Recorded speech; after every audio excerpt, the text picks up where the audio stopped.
all these rejections from the middle Bollinger Band. Resistance we're going to need. If you actually see here, we get a And we'll look for a healthy higher I low. would not don't have be the convinced pullback to to enter cross long structure. trade.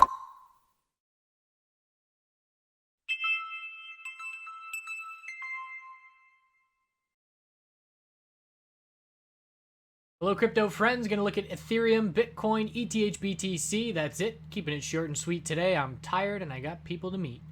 So Bitcoin on the daily time frame, we're seeing these exponential moving averages cross now the 12 and 26 period. Whenever I see something like that happen, I scroll back and say, what happened the last time that happened?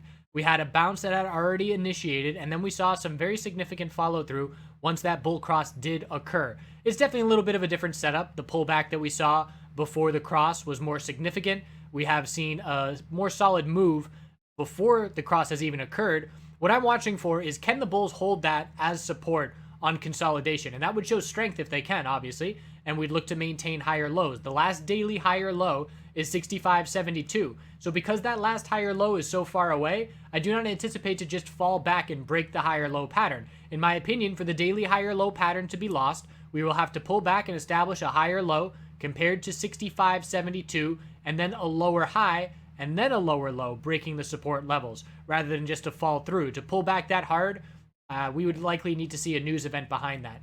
So the bulls are still in control right now. We have a daily inside bar forming, but what we've got is 4-hour pretty solid bounce. We did see a dump here, and it was a very clear bear setup. So we'll go through the bear setup, we'll go through the size of the bounce, and we had a clear resistance level and a clear support. So this is the range that we were watching into the morning. The bulls trying for a 4-hour bull flag in continuation, and they were rejected, and then we broke support. So that's where the bears got their first momentum since this bull break occurred back 2 days ago. So resistance was 71.28, the support was 70.11, resistance 71.19. We formed a lower high by $9, essentially a double top, and then as soon as we broke support, there were a couple levels that the bears could have used. Number one, as soon as you see the rejection, you enter a top fishing play, where if the double top breaks bullish, you stop out. It's a very small loss, and that would keep you protected. And obviously you get the bull move. So let's say as the price is heading up, let's look at the hourly. Price is heading up, you see a clear rejection and it starts pulling back, and you enter bearish at 70.90. Your stop loss is above 71.30. You're risking $40, and then it ended up dumping to 69.07. So let's say you covered at 69.40. So that's a $100 more than that. That is a $150 drop that you would have profited on, and your risk was $40. So that's essentially 3-to-1 reward to risk scenario.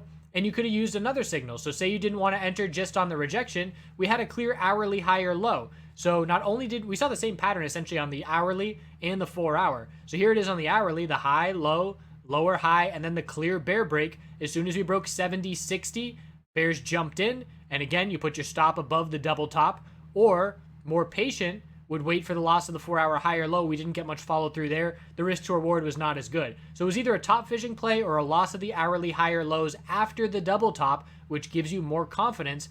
And we saw the dump on the break of that support. What's notable is the strength of the buying of the dip by the bulls.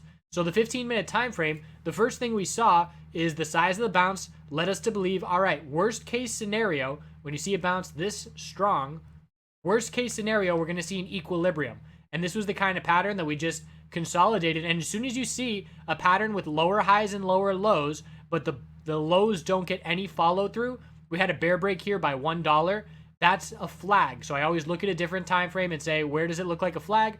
And it looked like an hourly flag of just a little healthy consolidation and then continuation. So again, the bottom line is this is very impressive buying of the dip. I do anticipate a 4-hour lower high to form. I don't think we're just going to see a V-shaped recovery to higher highs. Anything under 71.19 is a lower high. Then we'll look to pull back and potentially form a higher low, because the bounce is significant enough from that dump that we could anticipate the bulls to hold support when that consolidation comes. So at this point, this is very healthy consolidation. The daily time frame is giving us that nice inside bar to be watching tomorrow. And even if we break the daily inside bar bearish, we have the exponential moving averages as support to be watching, and we're still well above the last daily higher low of 65.72. So we had the visual target of 7,200 as the lower high on the weekly time frame of this equilibrium. Haven't hit that just yet, certainly close enough for me to be pleased with that target, But if we see another leg up, that'll be even better because the target will be achieved. And as far as where we could top out, it can be anywhere in the $7,000 range if the bulls see continuation. It could be 73, 76. The last top, if you remember looking back at the videos, and by all means, that's the great part about doing videos every day. You can just look at the date and go back and find the videos that we did. But check out the video from July 24th or July 25th. And I remember talking about saying my weekly target for the lower high, just visually, is going to be the low $8,000 range. So as soon as we got up over the low $8,000 range, I started saying, all right, my bull target has been achieved. I'm now being much more cautious as a bull as we are looking for the weekly lower high. So essentially that's where I'm at now. I am much more cautious as a bull because the target has been hit, but that doesn't mean we can't see another leg up and even another 5% or so. We're at a point right now where the bulls can do themselves a significant favor in watching how this is going to continue to play out, whereas the more upside we see from here, the more the odds of which direction this equilibrium is going to break are going to shift to favor the bulls. So if we top out right here, we'll say maybe it's a 44% chance that the bulls can break this equilibrium bullish. If we top out at 77, maybe it's a flat out 50% chance.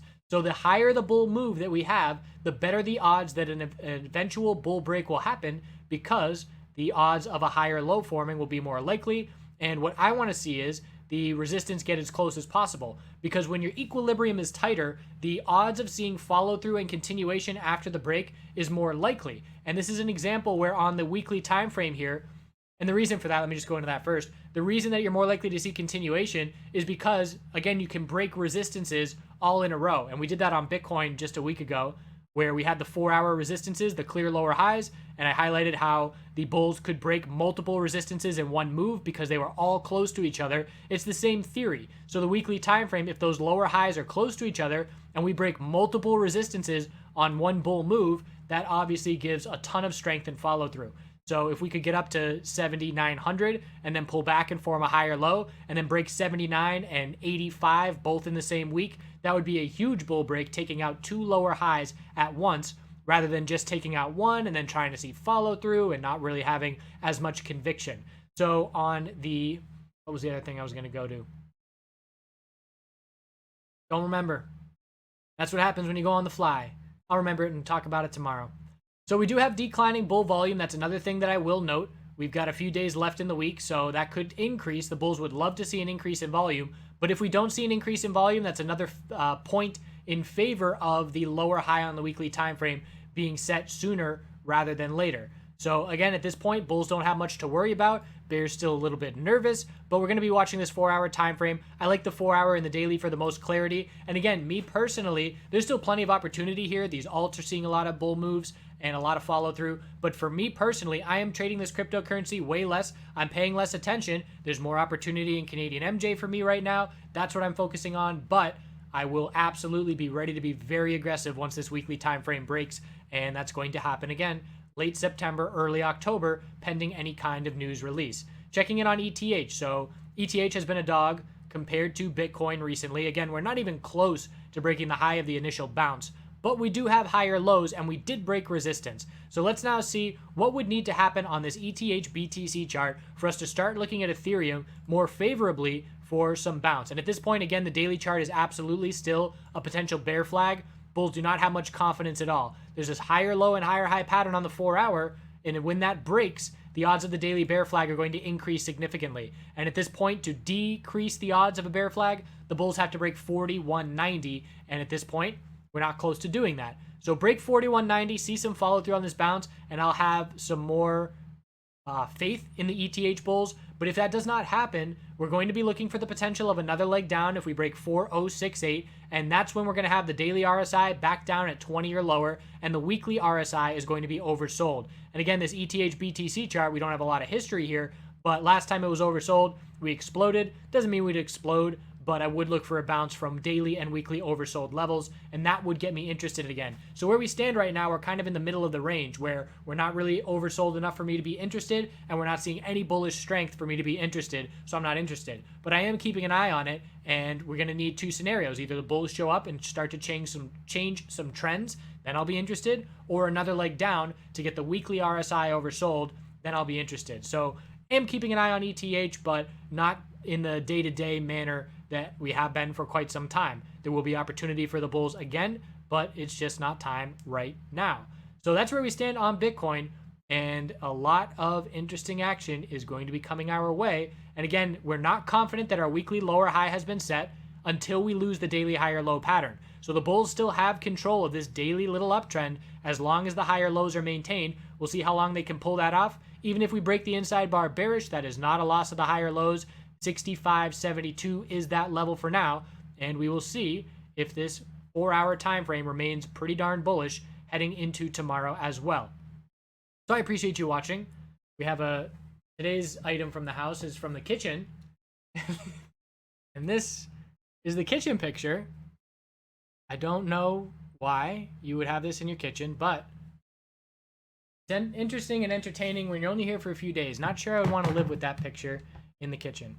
Anyways, the video here at the end of the day is throwback to back on the farm when we had the wildflowers growing. Again, we just dug up all the grass in the backyard and threw down a ton of wildflowers, and we would water it as it was seeding, and then once it started growing, we just left it alone and the rain took care of it. But just watching nature do its thing was really calming and awesome. And that's that. We'll see you tomorrow. I hope you all continue to do good things. Had an Uber ride yesterday with a really cool dude. He was pumped about getting his queen $1.40 chicken from whatever fast food place. And so I wanted to give this guy, he's heading to New Orleans with his wife, and I wanted to give him a tip to say, go get your queen a fancy chicken dinner. And Uber caps what you can tip. So I couldn't tip more than 200%. I wanted to give this guy a solid 700% tip, and they wouldn't let me do it. So I'm not really sure why that is. Probably to prevent against fraud or anything like that, but not really a great policy. So I was only able to give this guy 200% tip when I wanted to give him much more. So might not be that fancy of a chicken dinner, but step your game up, Uber. We're trying to do good things here.